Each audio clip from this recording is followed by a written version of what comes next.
Hey, what's up guys? My name is Topher. I'm with Walser Nissan in Burnsville, and today I'm going to be going over how to hook up your phone with Android Auto with these new Nissan models that we have here. Alright, so when you're connecting your phone with Android Auto, there's a couple more steps that you need to do versus Apple CarPlay. The first step you're going to want to do on your Android is make sure that you have the Android Auto app downloaded on your Android phone. You will need to have that app on the phone in order to run Android Auto in your vehicle. So once you have that on your phone, go ahead and plug your phone in via USB. I have it plugged into USB-C right down here.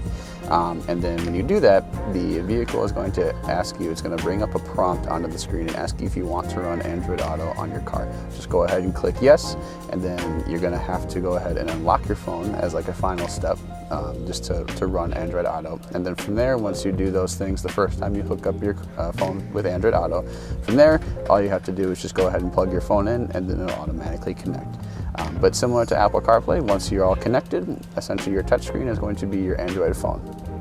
Well, I hope that helped with hooking up your phone with these new Nissan models. If you run into any questions, feel free to give the phone number on your screen a phone call. Otherwise, you can always visit our website at walsernissan.com.